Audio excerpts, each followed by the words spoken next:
Hello, fellow champions. How are you?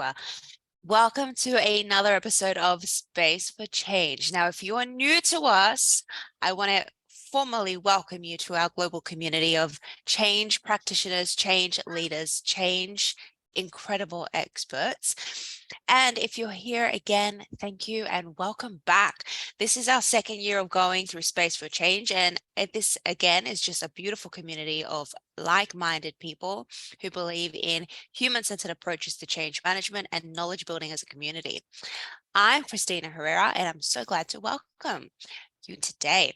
So as we get started, please jump in the chat and tell me where in the world you're dialing in from, because I can see already we've got a really diverse audience from all around the world. So I'm in Sydney, usually in New York. Hi, Chelsea from Hobart. We've got more of our friends from Sydney and Brizzy. Hi, welcome. Nice to see you. Melbourne. Oh, I love it. Central Coast. Fantastic. Welcome. Oh, I can see one of my friends from the USA has just joined as well. Oh, from the UK, welcome. And Philadelphia, Brunswick, Canada.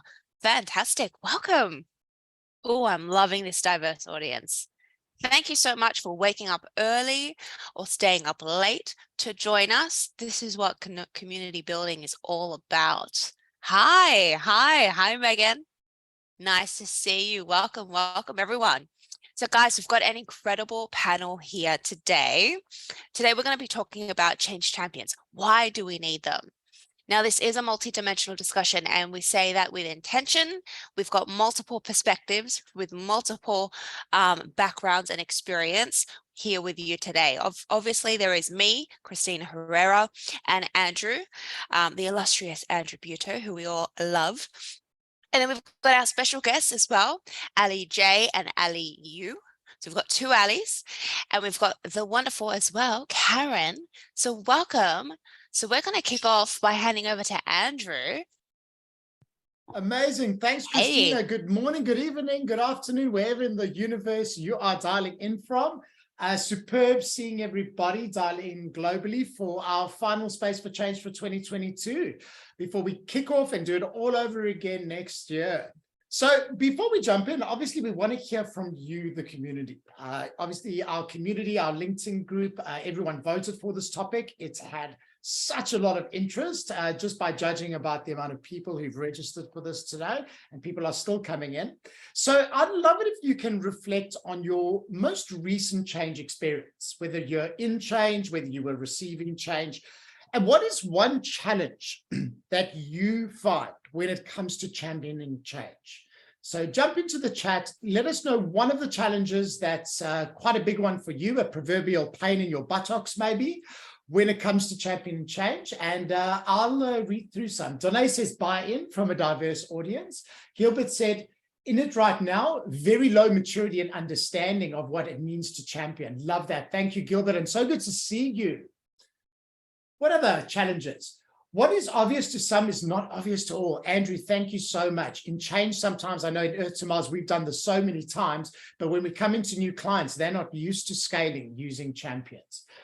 So don't assume just because you've done it before that everyone understands it, or you use the word champion. Love that one as always, Andrew. Chelsea says a new team being started and not being in an authoritative position. So how do we empower that change? Thanks, Chelsea. Alexia says change fatigue. Melody says getting people to understand the value. So why are we actually doing it? Why are we taking you away from your real jobs? That's a tough sell, especially in this busy world we find ourselves in. Megan says keeping our change champions engaged because there's so much change coming. Absolutely. And I know, Megan, you come from one of the big banks, and the big banks have pretty high-scaled models of champions that they're using to manage that. Jacinta, not understanding the why. Thank you. You can't have a champion if they're not connected to the why. Adam Wright says management overestimating the level of change or underestimating sometimes is what I've seen. And Levi said competing with the regular BAU. I'm so glad that came up, Levi. Nice to see the Pika group here. I'll be doing another session with you at lunchtime. So great to see you. June says not believing the value of change. Wonderful. So keep them coming in. I'm going to move on, but feel free to keep posting them. We're reading them, we're looking at them, and thank you for your comments. So at Tomás, we've obviously seen quite a bit with a lot of our global clients, and I feel like there is, and Gilbert mentioned it, there's a bit of a maturity spectrum when it comes to understanding what a champion is. So I thought I'd kick off the session before we jump into our wonderful panel, just getting a feel to see where our audience is in terms of this maturity. And obviously the first level, which I like to call level 1, is the invisible champion. Now, often we don't realize the amount of work in the background by the project manager, the change manager, the sponsor, really to have those one-on-one conversations. And there's a lot of championing, but we often don't see it because it's happening behind the scenes. Unfortunately, with that, it often leads to burnout. It often leads to fatigue, not of your audience, but of the actual project team, because they're not just running the project, delivering it, but really trying to scale it. And the bigger your organization, the more this model falls flat. But again, not all change needs to have absolute champions. If it's simple, if it's not complex, you might be able to get away with it. The next is the tokenistic one. So that is where, and I've seen this in one of our clients, where a change manager comes in sort of a couple of days before go live, hands out pom-poms, hands out t-shirts, hands out suckers, and someone gets nominated as a champion the day before. They do training with everybody else, and suddenly they're a champion. And whilst on paper, that looks like a really great idea, unfortunately, the authenticity gets quite lacking. So we often see this model fall flat, but it's a good step in the right direction, where it often shows a business that they're willing to even consider the model. So that's what I like about this. Number 3 is enabled, which we see quite a lot of. So that is where you take your champs on a journey throughout the project. So you show them the why, the what, the when.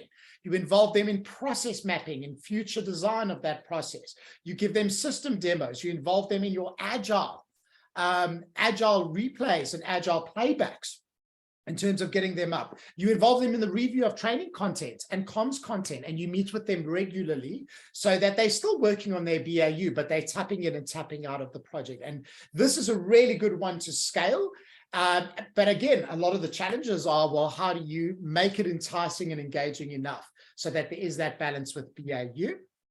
And this is my all-time favorite, is the included model. So the included model is where we use human-centered design, co-creation, digital technology to involve people and build the change with and for the people. And what I love about this model is champions just emerge naturally, because you're actually taking people through a lot of the design, the analysis, the thinking of what's working, what's not working, and how we approach change. So this is our favorite at Tomás, obviously using a lot of human-centered design, training up a lot of people and individuals up in this methodology. So that's the one we go for.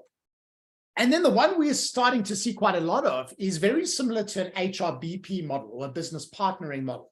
But we see this in large, complex organizations like the big banks, where every division and team actually almost has like a bouncer or a bodyguard or a broker at the front door.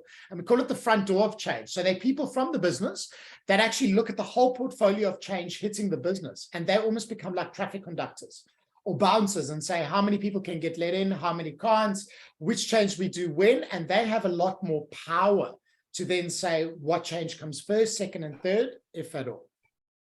So jump into the chat for me and indicate by a number, what is your current change organization operating in, or your current project? Are you a 1, an invisible? Are you a 2, tokenistic? Are you 3, enabled? Are you 4, included? And are you 5, front door? So we've got 3s and 4s. Andrew's got a 3. Danielle's got a 3. I love that we've got enabled people here. Kat's got a 2 to 3, building maturity. Tony's in a 3, wonderful. Gilbert's invisible, but I'm sure you're going to make that change, Gilbert, if you're there. Donae's a 2 to 3. Wow. So, I mean, notice in the chat, there's such a wide variety. So if you're a consultant like us, you'll be going to different change organizations, or if you're a contractor, you'll be seeing a lot of different change, and notice the different levels of maturity are coming in. So often we can't jump from a 1 to 5. Sometimes we have to jump from a 1 to a 2, or a 1 to a 3, or a 3 to a 4. And that's why we thought we'd share this model with you. Wonderful. Levi's at a 1 to 2. Alex is invisible. All right, so let's introduce this amazing panel. So let's jump into the conversation. We've got the incredible Ali J from Inner Game of Change. Ali's had a breadth of experience around running change models, change champions, and also has an incredible podcast. So check him out for that. We got Ali Yu from Kickstart. She's in Tasmania, and she's very focused on the people development side when it comes to champions. So a lot of rich considerations coming from Ali. And then we've got my famous Karen Ferrers, who is, I can always rely on Karen for an alternative perspective. That's why I love Karen so much, because she's a fellow change rebel, has a lot of books around change and a lot of thought leadership out there. So thank you to our amazing panel. If you can just turn your videos on panel so we can see you, I might just put a bit of a pin on you guys so that you're all there. Ali Yu, can you turn your video on for us? You've stopped my video, Andrew, so I can't put it on. Oh, is that? Okay, here we go. There you go, you can. And Magic. where did Ali J go? Can you, right. Can you enable my video, Andrew? There you are. It is enabled. I think you just got to switch it back on. So do whatever Ali you did. There we All are. right, perfect. There you are. So welcome, our esteemed panel. Really good to see you all. Karen, I'm going to start with you because I think if you look at the title of this session, it's why do we need change champions? And I think, you know, for all the value we all know, it almost seems like a no-brainer that we need champions. But a lot of our audience sort of said, well, do we actually need them at all? And I'm quite curious to tap into your knowledge. What is the case against change champions? Like, why do we need them, and do we actually need them at all? And is there validity to us not having change champions? Absolutely, we need them. You know, I go into an organization and I say, you know, where's your change management capability? And they'll point at the person sitting in the corner. And you're talking about a major change, and I go, well, there's your problem. These people can't do everything when there's so much change in the organization. So you do need change advocates, if you like, if we don't want to use the word champion, because I think it's a bit overused, change advocates or change agents, whatever you want to call them, who are, you know, arms and legs in the organization. But the issue I see in many organizations, and it's clearly in the chat as well, where a lot of people are saying maturity 1 to 2, is that organizations go, oh, we need to create a network of champions. We've heard that, you know, it's in the book, it tells us we need to do it. They ask for volunteers, no selection criteria. All the good people put their hand up and go, yeah, that sounds like something I'd like to do. And the only thing they ever get back is a lanyard that says I'm a change champion. And you wonder why, you know, and it just doesn't work because they're not supported, they're not enabled, they're not engaged, and all the things that you talked about, Andrew, in the introduction. You know, and I've worked in a large government organization where a lady came in, like head of change, if you like, I won't use the real title, head of change, and she got all of the change champions. There was a list somewhere that she uncovered and got them all interstate all together. And when she came back from the one day, she said to me, they had no idea why they were there. And I think that's the biggest issue, because as everybody knows, once you get it wrong, it's harder to get it right the second time because it failed for all. And it's not that hard. You know, it's not that hard to get it right. Karen, I love that, because we're saying there is a value there, but we got to get it right. We got to be intentional. We got to be specific. And I love that you also touched on the individual characteristics there. I want to come back to you on that one specifically, because I think there's a lot to unpack there. Ali J, from the Inner Game of Change, you've had incredible success working across multiple industries, really seeing what works, what doesn't work. And I'm curious to know, how do you position the value of change champions when you work with different businesses across the wide spectrum that you work? And thank you, Andrew, and good morning, everyone. Thank you for having me. I am with Karen on a couple of things. Definitely we need them. I just want to talk a little bit about the idea of the change champion is not a new idea. The quality circles and Toyota and all of the process improvements, they used quality circles. These are change champions. The army uses them all the time. Volunteer services uses them all the time. The idea is that you need more eyes to see, more brains to think, and more legs to act in the time of change. The challenge that we currently have is that the current hierarchy in an organization is not really fit to move fast, and agility as well. And the second thing is that the change is actually far more complex. So what you need a network of whatever you want to call them. And I just want to talk a little bit about, we need to be mindful of what we call them as well. And so we need to think through all of those details. The only thing that I'll probably debate what Karen mentioned, applying the principle is not really an easy thing. It's far more complex than we think it is. You're going to have to deal with it as a proper program. We also have enablers. Technology nowadays allows us to reach to so many people, instantly. So all of those things are actually, the environment is really pushing us to create that army of volunteers, if you like. Now, some people will argue you can have a formal program. Some people will argue you will have an informal program. Again, whatever you're going to choose, you're going to have to be mindful of that. Informal can do it, but they lack the accountability. Formal can do it, but they will have a responsibility and an accountability, and they will have success measures attached to them. So we're going to have to be mindful of how we position that. From my experience, and I've been in the business for quite a while now, I've seen it working all the time. How I've seen it working really successfully is when the change management consultant or the practitioner, they spend a lot of time in pitching their business case.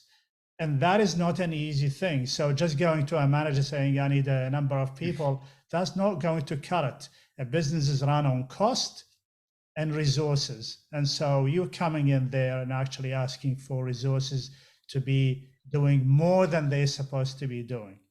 And the second thing is that you deal with it as a proper program. So you induct people into the program.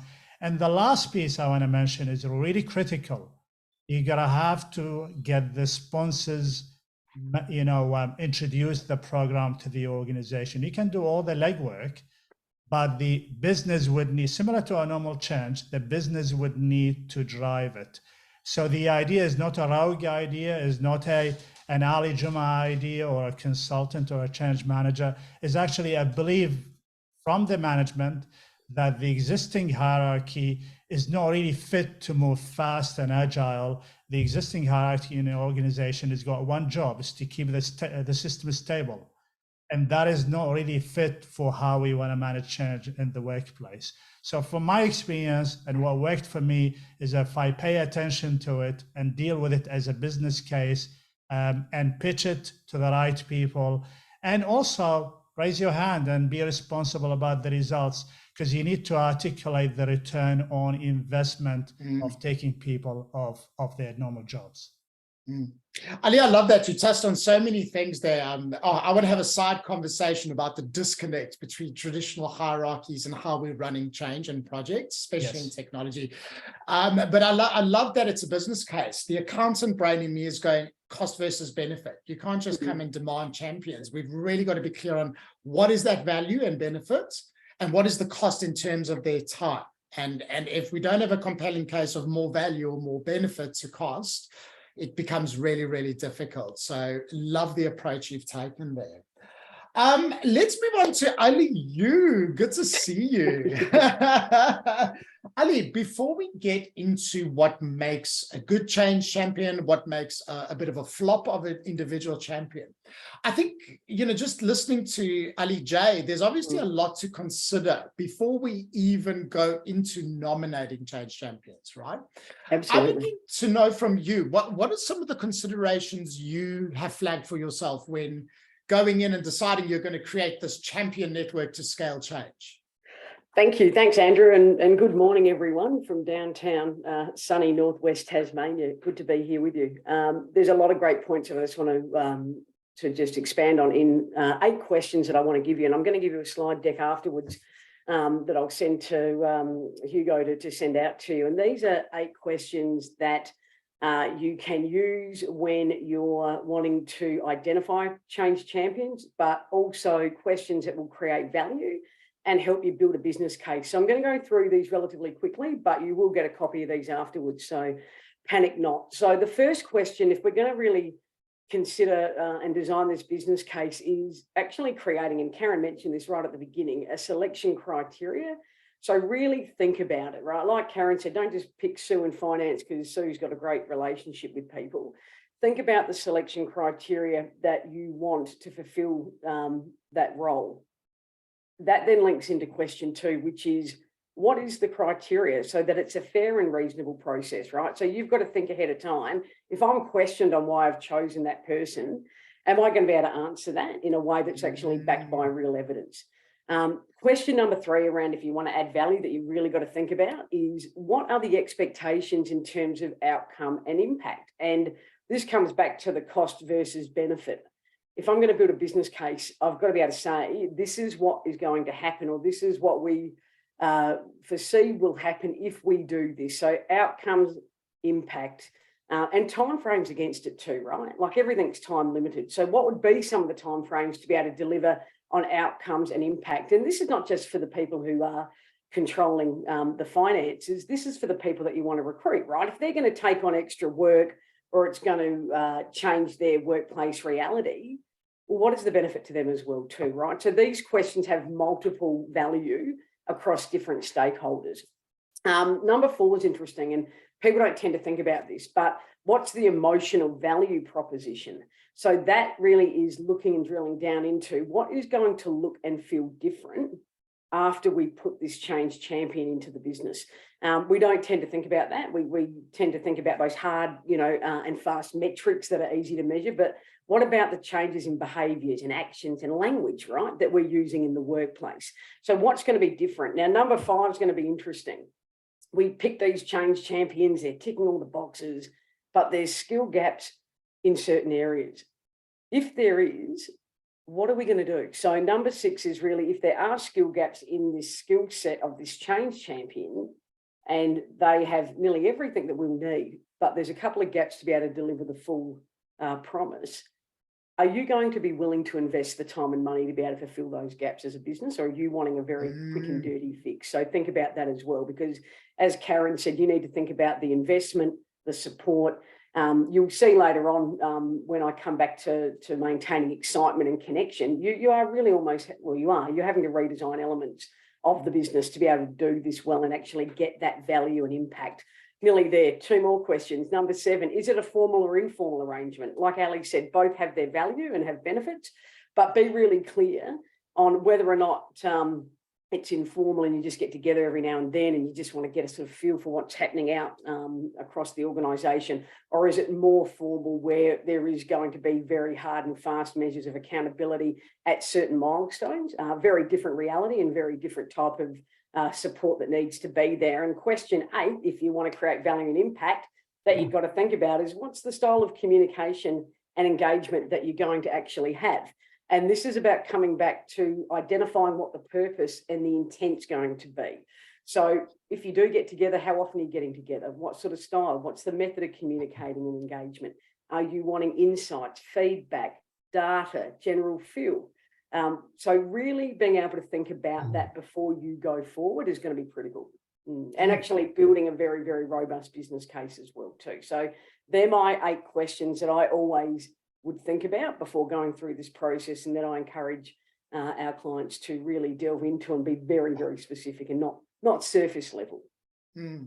I appreciate that on 2 levels, because we had Cassie jump into the chat and she was talking about introverted, neurodivergent people in her team. So I always think it's about talking within the communication styles that are effective, but also that they're comfortable with. So really love that you touched on that.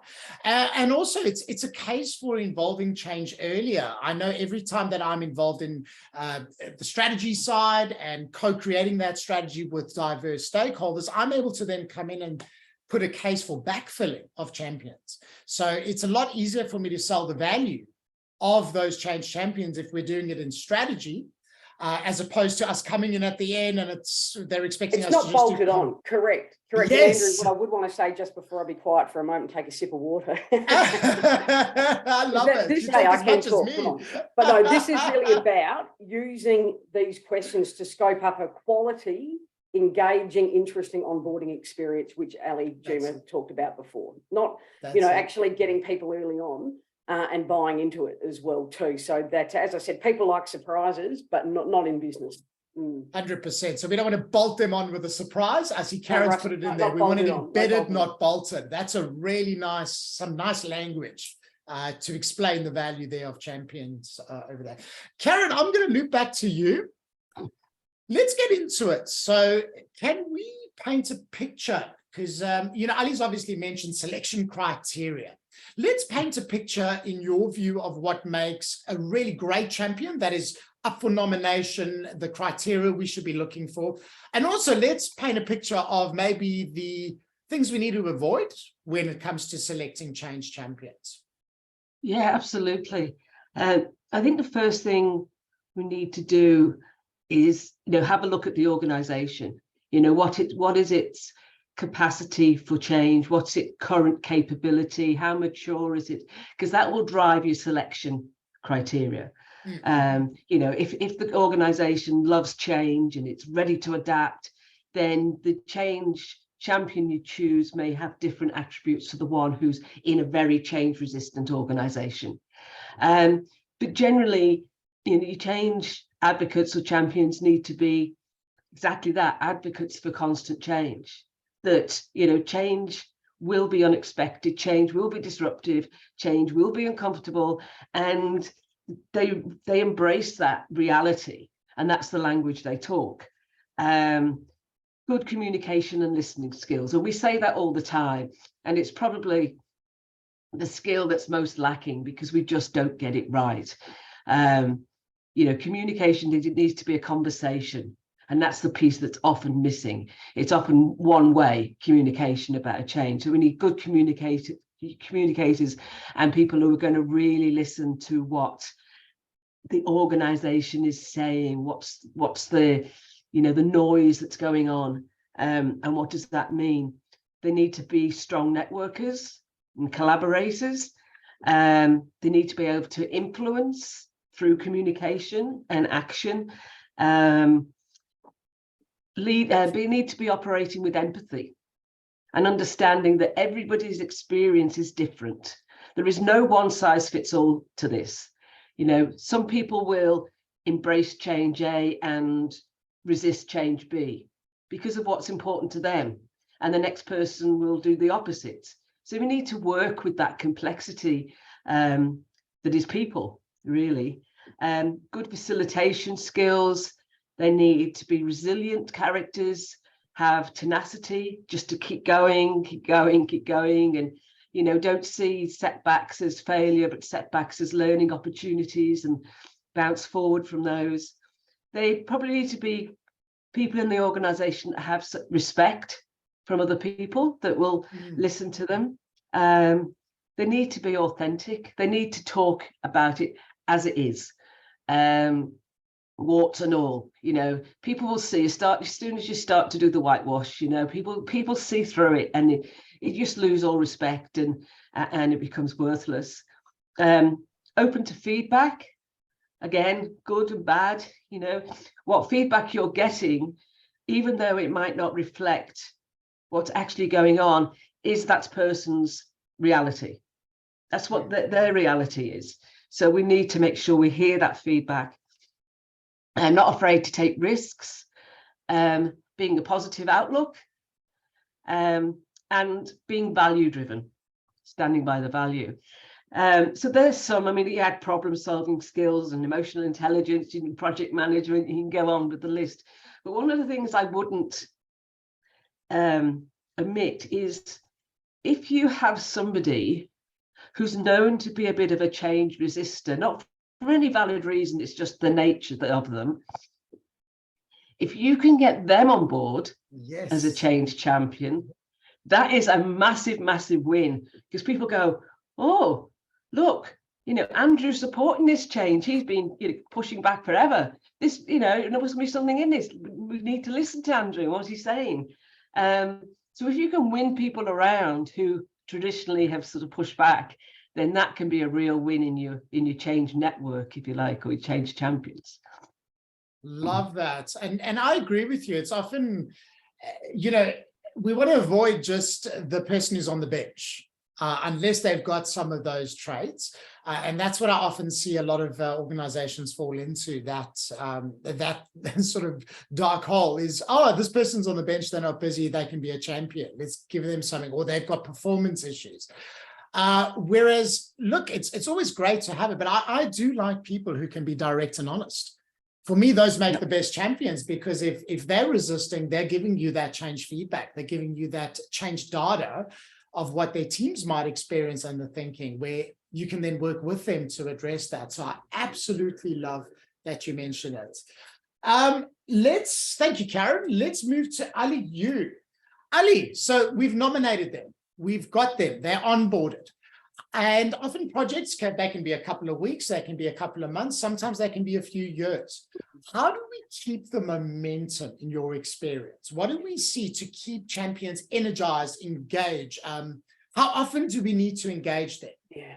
What's your view on that? Yeah, so look, I think it depends on a couple of things. So some of the elements that we talked about in those 8 questions will determine the response to this question. But I think regular, purposeful communication is really important. So I'll go through a couple of points here, and once again, we'll share these afterwards as well. To set up, I think the most important thing is that we want to minimise confusion and misinterpretation early on. And I think, Andrew, you make a good point about just being really clear and upfront, not assuming that people understand that we're all coming from the same page, that we have the same level of knowledge or experience. So setting up the expectations around what engagement is going to look like. So Ali J mentioned about agile. Yeah, agile. Everyone's on agile change. Do we still need agile change? Everyone's agile. But unfortunately, most organisations are not designed to be agile, right? They're just not, right? They talk about it, but they're just not. They move at glacial speed, right? So we have to get real and say, if we're going to make a claim about this and we're going to be that, well, then we need to be that. And unfortunately, there's a gap at the moment, I think, around really how risk adverse or opportunity focused people are and their ability to respond to skill gaps and risk, right? I really do. I think we've got massive opportunity to do more within that. So we need to set up, okay, so let's go back a little bit. We need to set up and understand about the person's change champion's reality as well at work. Like, what is that? So what does their reality look like? Because we can have all the wishes and our wish list in the world, but does that actually work with what the reality is in terms of the support and investment that's been given? So in terms of maintaining connection, ongoing engagement, that is a co-designed discussion as well too, where we need to sit down and identify what that is, and also how they like to be communicated too, right? So for example, I'm working with a client at the moment that has ADHD. She's done very well with me, but I've also been very open up front to ask her how she likes to be communicated and what works for her and with her learning, and what do I need to be mindful of. And particularly with ADHD, she's indicated she needs time to think about things and work on stuff. So I would work maybe at a pace where I think, come on, let's move on that. But she would need more time to be able to process and reflect and work through that. And so me being able to have some flexibility and adaptability around that's been critical. So we need to design businesses that can get people excited. All right, sounds easy, but it's not. But the first thing is I would be making sure that I have deliberate time, even might be 20 minutes, half an hour, even every week. Once again, this is variable depending on the project, the outcomes, and how the organisation is designed. But like a creative post-mortem, yeah, where we sit down, we have time to think, time to reflect, time for honest discussions, what's working, what's not. How do we need to design it differently, right? And you need to be genuine too, right? You've got to think about, if I'm bringing people on to give me their opinions or insights, I have to hear it, like Karen said, even if it's uncomfortable, right? So I would create deliberate time every week to have an honest post-mortem around that. I would need to set up feedback loops, right? So to make sure that we have consistent, clear feedback loops to test these ideas too around that, right? So what does that look like? I'd also have opportunity to be able to offer these informal and formal discussions, every week Formal might be every fortnight. Once again, it depends on the project. We would co-design a plan of action. Yeah, that's got clear in writing, like verbal's excellent, but you need both.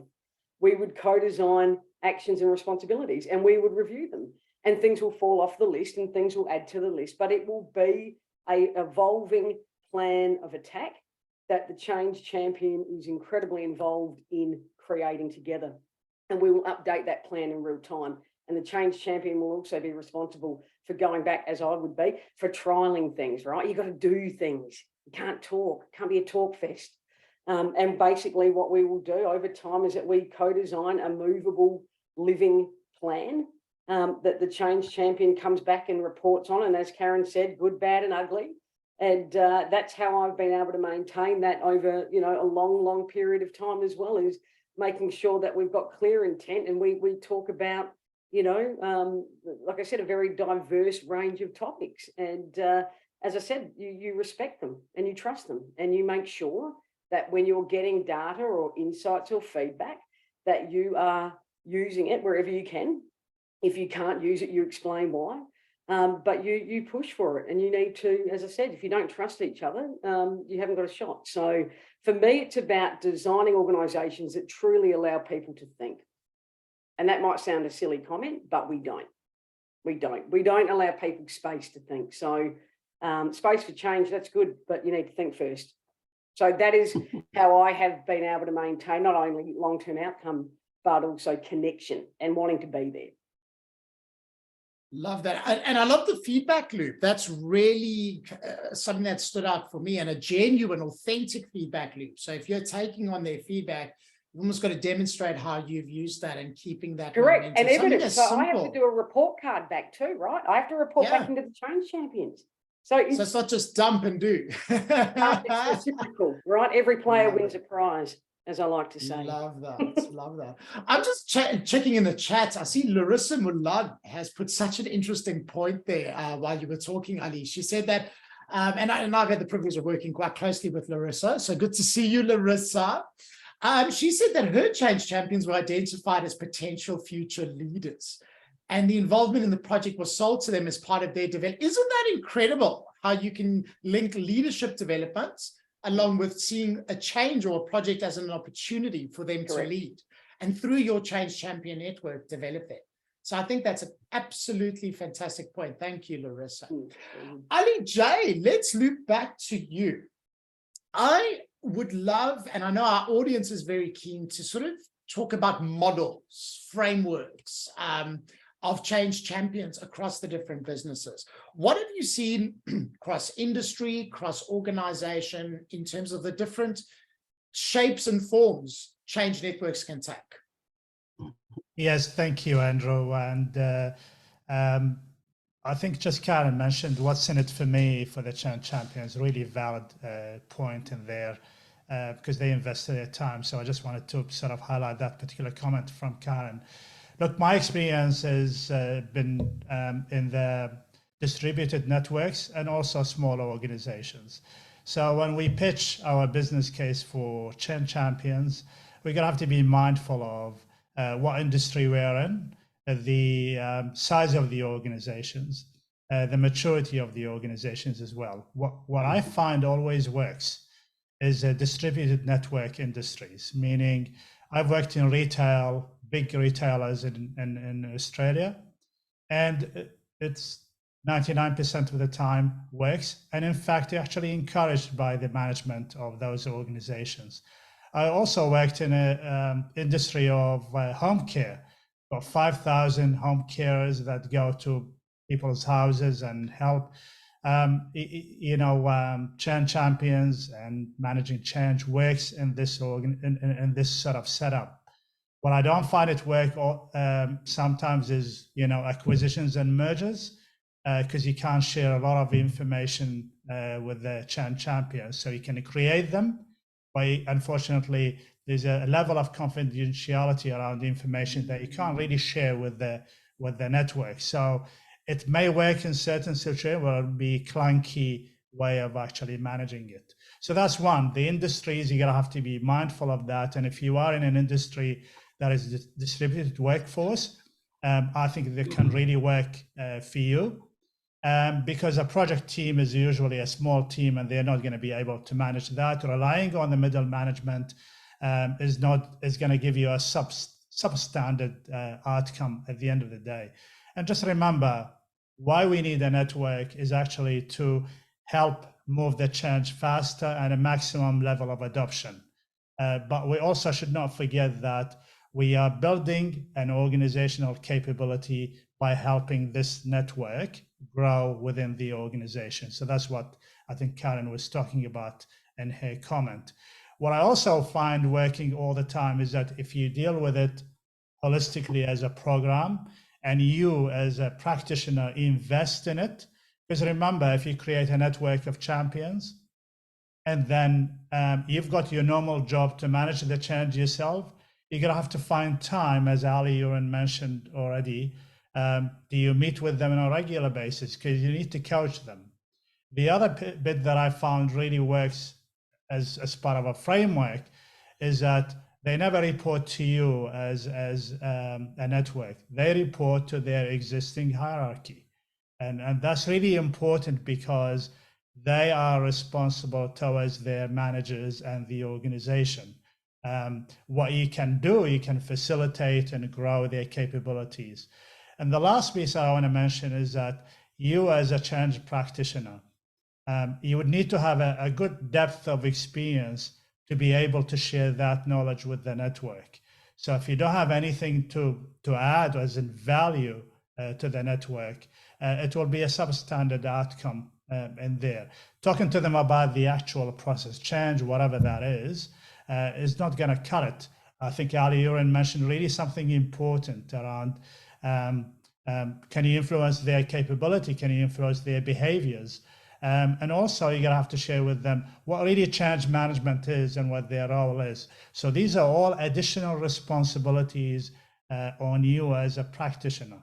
So in summary, look at the industry, look at your own capability, and maybe reach out to other people. For me, similar to Ali, I've done a lot of Change Champions programs, and I will always find really working well is when an organization, I present to them the induction program, the support program, and the report on the success. And so if you show all of those components to an organization, they think that you invested the time and you're dealing with this seriously as a business rather than just give me a number of people and I need to work with that. So all of those things combined will make a strong case for change champions. Anything less than that, it will be substandard.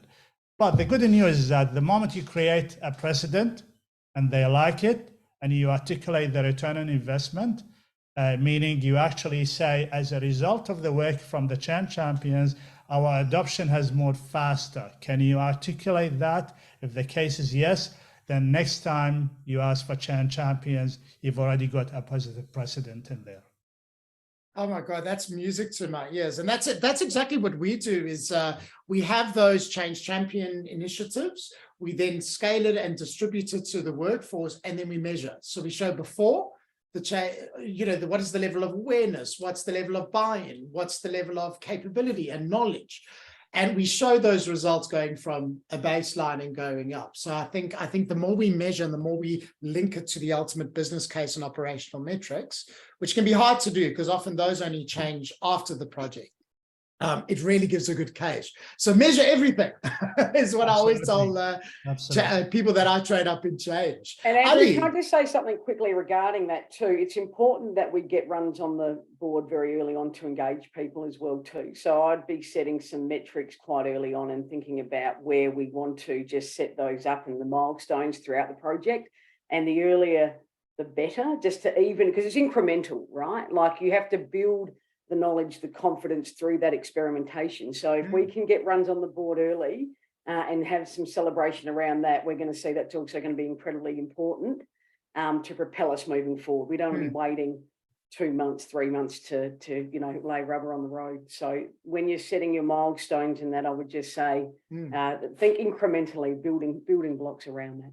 And Ali, additionally to that, I think it's really important to reflect the Change Champions activities and meetings and forums in their change and communication roadmap in conjunction with the project manager.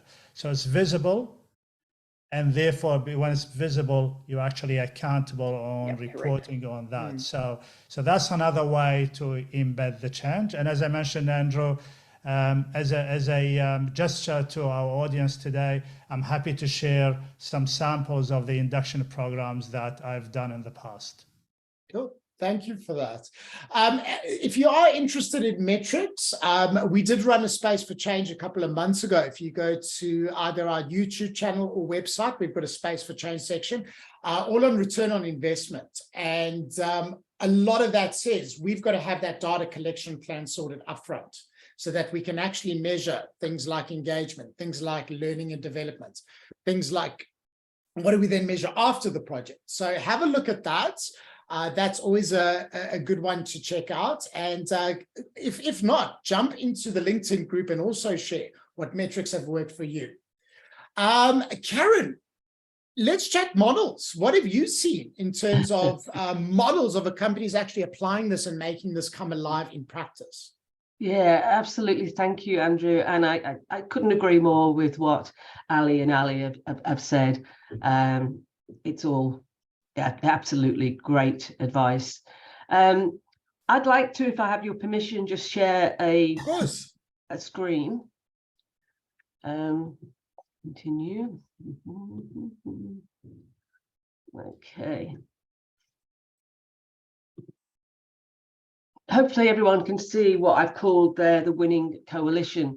Now, I use this analogy because most people get it. I mean, we're right in the middle of the World Cup now, so this is really timely. So I will call this a football analogy. Australia's call it a soccer analogy, but you get the idea. Yeah. So we're talking about players, managers and coaches. So the trilogy that makes up winning sports team, it doesn't have to be just a soccer team. But I just want to look at each of the roles. And this is the analogy I use when I'm talking about why we need change champions and this analogy I've called coaches. So we have, think about the player, and let's just take a soccer team for now, but it could be any sports team, that every game they play is different. The location, the pitch, the weather, the supporters, the opposition, the tactics, the makeup of the team, everything is constantly changing. And they don't resist the change. They just say, game on, just bring it on. This is our reality. We need to win the game. And if we're going to win the game, both as an individual, as a team, as an organization, then we need to be adaptive and we need to play to win. And that's the workforce that we want. We want a workforce like that just says, game on, bring it on. This is our reality. And we have to embrace change. So we have, as well as the players, the managers. Now, these to me are your current change managers, change practitioners, your center of excellence, whatever you want to call it. Because as I've said earlier, there's so much change going on in the organization. The 1 and 2 change practitioners you've got or center of excellence cannot do it all. So these managers are the change, as I say, current change practitioners who need to move from doing and move from operational to become strategic. And so what is it the workforce needs to be like the players I've just described?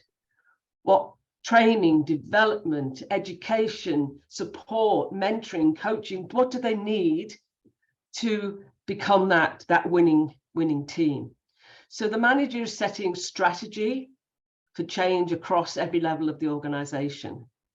And then we have what I've called the coaches. We've talked today about the champion, the advocate, the agent. I'm calling them the coach purely because of the analogy.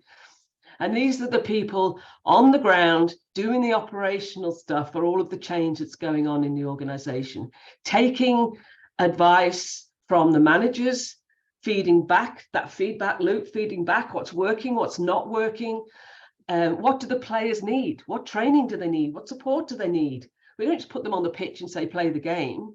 Otherwise, we have, all 11 running one way when you see the kids playing, or all 11 running the other way after the ball. There's a tactics and where you have to play the game. So the coach is listening to what the players are saying and what they need, and making sure that they talk to the managers and say, we need to do things differently, or we need additional something to make sure that the players are game fit. So that's the analogy I use, and justifying why we need a coaching network or a change advocate network or a change champion network across the organization. Because if you just have a manager and a player, it just ain't going to happen. Amazing. Cool. Thank you, Karen. I think we've got a bit of time for one or two questions. Pop your question in. First in, best dressed. Any questions for our panel? No questions, but on that analogy, Karen, with the football players, I find it interesting. I think just what popped into my mind is just that the overarching goal of every single person within that model, everyone wants to win the game. So interestingly enough, how adaptable everyone will be in that model, because they know their goal, so to speak. And so that for me, I sort of think to myself how flexible and nimble people are willing to be if they know the ultimate goal. And I think it's high up because they do know it. Yeah, absolutely. Oh, Larissa, I love that voice when I hear it, so I know it's you. Good to have you on board. Any other comments from the group or questions? Feel free to come off mute, actually, and share. Hey, Cassie. Andrew. Hey, Hey. I was just curious on Ali's comment on return on education. So I'm curious what sort of approaches you've done in the past on that, because we do have we've also got to try and develop a learning culture on the back of but it's basically think of the very base step that I've got to do. It's kind of like a rebrand of everything, a refix of everything. You can leadership, communication, learning culture, processes, everything. So it's kind of like there's so many fires to put out. I've got to only concentrate on two. So if you were in that sort of position where you've got those, I guess, issues, how would you tackle a return on education when you don't have a learning culture and you've got leaders who have not enabled a learning culture in the past, where because you've now got a new manager who wants to change things.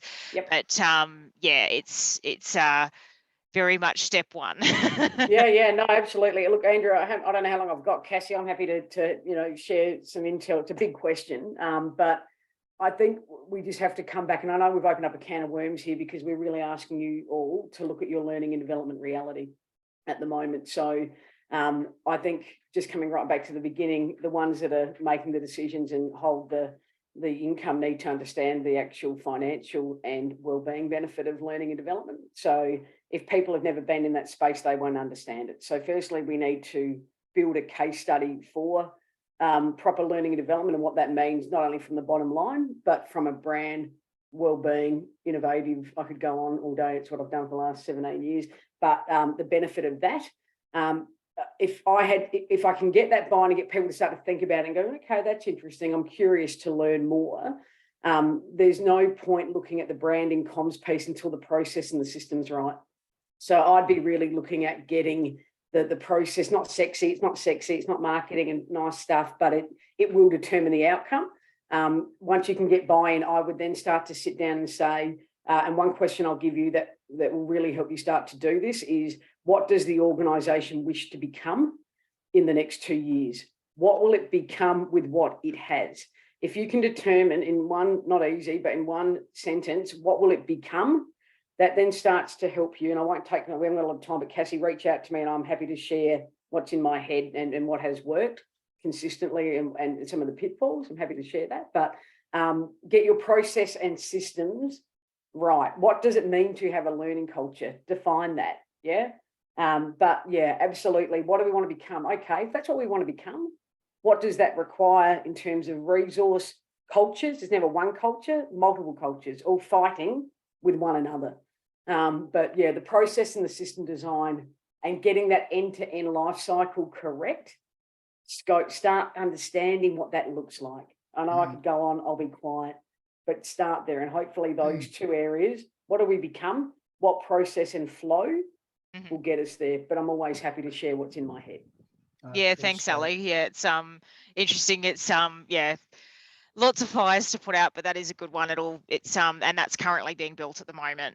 It's just the person who's building it's not very experienced, and we're trying to, I guess, show out and demonstrate our capability and sort of say, look, this is us. We can market ourselves and, you know, be able to support you in this. But it has been a challenge to get that buy-in, because there's very much a lot of ego driven leaders on the account. So they don't believe that they need to change. Yeah, so we see that a lot, guys. We really get, and like I say, sometimes learning needs to be at that strategic level. Sometimes you can only impact it from a project level, but ultimately sometimes businesses need to learn that lesson. So we've got a client that initially went and thought, oh, we'll just get our learning and development person in IT to do the firm-wide learning framework. And eventually they learned their lesson. And sometimes that's how people see value, is they get into that. And then came to us and said, you know, let's do the design workshops. Let's work out the different levels of metrics that to get there.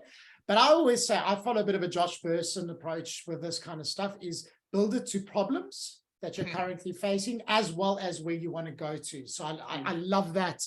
Ali ended off with that, because it's like, that's where we need to be focused. It's the goal that Larissa said. So absolutely love that. All right, folks. So I'm going to hand over to Christina. Thank you. Firstly, can we have a round of applause?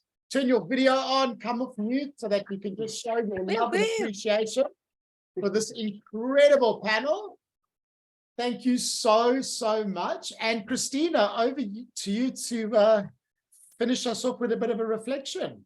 Absolutely. So thank you again, everyone, for joining us today. I hope you've taken away some amazing nuggets, but let us know, what was your favorite part of the session today on Change Champions? So pop in the chat. Let me know, what was your best part?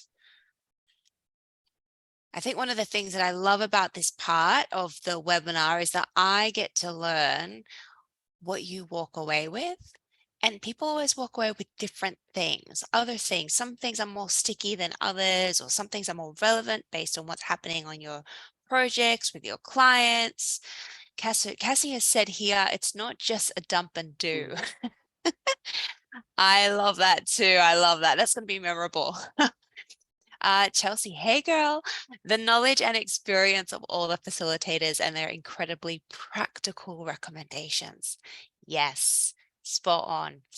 We're not talking about airy fairiness. We're talking about practical recommendations, things that you can start to pick up and start applying today or tomorrow.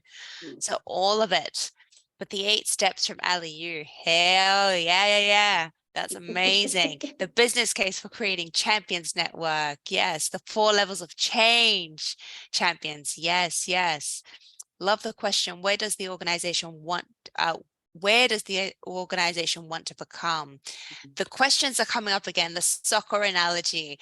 Oh, there's so much coming through. Amazing. Guys, thank you so much. This is fantastic. Now, if you're used to hanging out with us, you will know that we have the Earth to Mars website, where you can learn more about our community. You could learn more about our view of the world and the state of change management. You could learn more about building change management capability as well.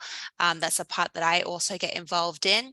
But also, we're going to be sending you some snackable highlights from today's session via your email. So you're going to get some key takeaways. You're going to see those resources that are coming through. So they're all going to come to you via the Earth to Mars Space for Change emails. So keep your eye out on that. And remember to follow us. So go to the Space for Change LinkedIn page as well. Follow us on that so you can get all the updates and notifications for our future Space for Change. And it's been lovely seeing you. Thank you, Andrew. Thank you so much, and have a brilliant festive season.